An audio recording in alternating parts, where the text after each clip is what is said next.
Welcome back to Figure Depot. Today we're taking a look at the Crow Deluxe action figure set from Diamond Select Toys. If you were around back when this was made, you know the story and the tragic death of Brandon Lee during the filming of this movie. So a lot of history with this property. Lots of really cool stuff with this figure, so we'll pop him open and see what's inside. We get the classic window box style package. We get a bio on the back. Thank you so much, Diamond Select Toys, for sending this over for me to review. Guys, if you are interested in this figure or any of the figures that they carry with all the different lines, from Lord of the Rings to Cobra Kai to so many others, X-Men, make sure that you go to www.diamondselecttoys.com. Also, check out their Instagram, CollectDST. Wow, so much to love here. A lot of great accessories with this figure. We have the Eric Draven headstone, and then this crow, which is removable. It does perch with pegs into some peg holes on the top. So you can use this with all kind of stuff. If you want to use this like in your Batman action figure photography, if you've got the year 2 Batman, you got the headstones and stuff in that, you can kind of set this off in the background and utilize it as well.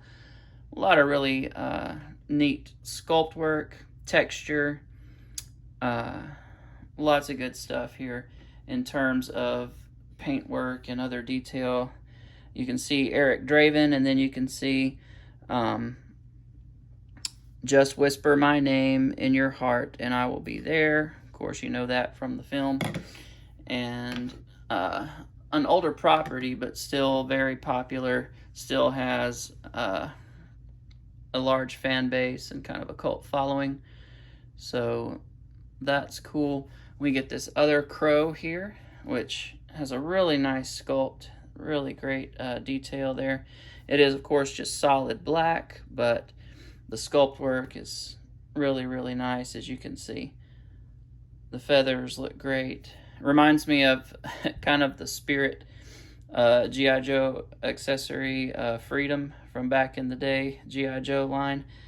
If any of y'all collect G.I. Joe or collected them classically, you know exactly what I'm talking about. So really nice that they've included that flying crow as well.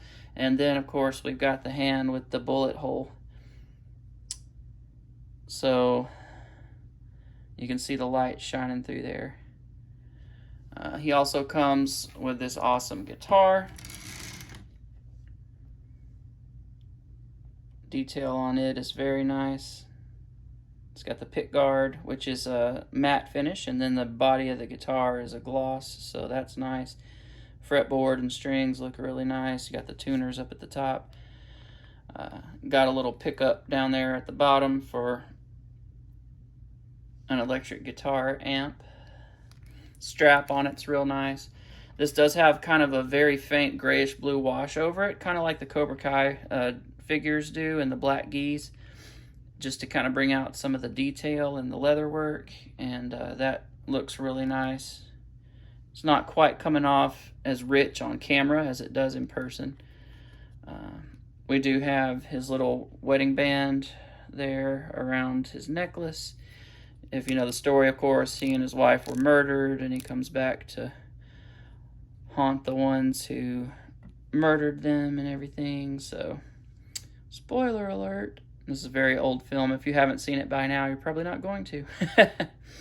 There were several movies after the original, and not as good as the original is kind of the consensus view. So, yeah. He does have a lot of cool detail, the tears in his shirt. And let me get this guitar out of the way, and we can kind of see all the details there. The gold buttons are nicely painted on his pants there, and everything looks really good. He's got his boots, wrinkles in his jeans, lace work on the boots. Everything looks really good.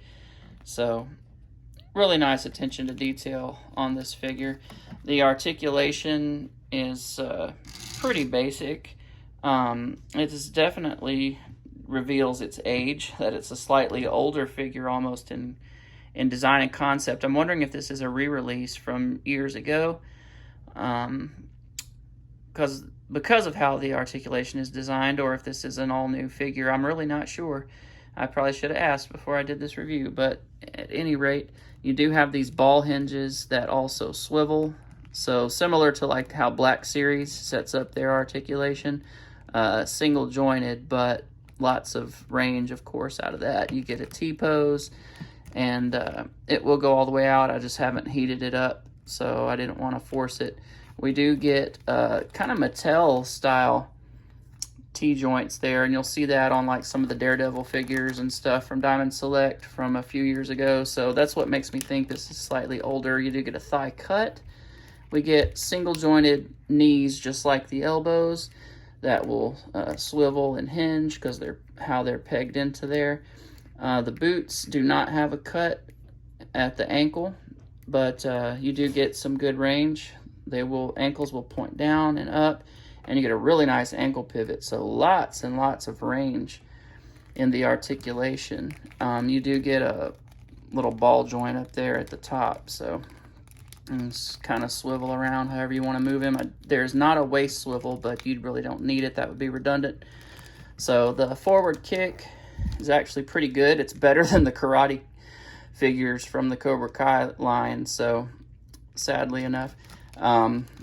But that's mostly because of the gis on those guys. They kind of hang down over. If you heat the gi up, you can get them to move, but real good range kicking forward out of this guy with those T-joints. So, and then of course you do get swivels and hinges at the wrists on both sides, so you can get those moved around however you want to. Head won't go far back because of the hair sculpt, and it goes down just a hair, and then of course we'll swivel left to right. So lots of good range out of this guy, and just a beautifully sculpted figure. A lot of people are probably going to use this more as a display piece than they would actually for, to articulate and play around with. But yeah, loving what I'm seeing here. For some 6-inch scale figure comparisons, we have Spirit from the G.I. Joe Classified line, and then we have Indiana Jones himself from the new Hasbro Adventure Series line, and they are shorter, of course, because they're in a different scale. Here he is with a Mattel Superboy Signature Series figure, and then of course we have the Batman that was supposed to also be from Mattel. That was supposed to be kind of a reminiscent of the '89 action figure release, but with modern scaling and updated articulation. So yeah, that also I think was called the Signature Series, but a continuation in later times. This is one of their last outings before surrendering the license for DC over to McFarlane. Speaking of McFarlane, here we have the Solar Suit Superman, and we have the Henry Cavill, Zack Snyder Black Suit Superman. And Superman from the film is taller, whereas the animated one is right about the same height. So you can see how those scale with one another. We also have Year 2 Batman and the Nightfall Catwoman, and you can see they fit well within that same scale range. Batman is a bit beefier and just a hair taller, but he's supposed to be, so it makes sense. And last but not least, we have McFarlane and Mattel's attempts at the Dark Knight Returns Batman figure. So lots of good stuff here.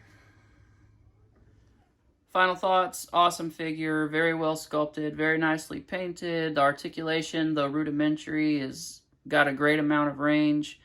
Accessories are spot on, so this is a great figure. If you're a Crow fan, it's definitely one you got to pick up. Thank you so much for watching. I will see you guys next time.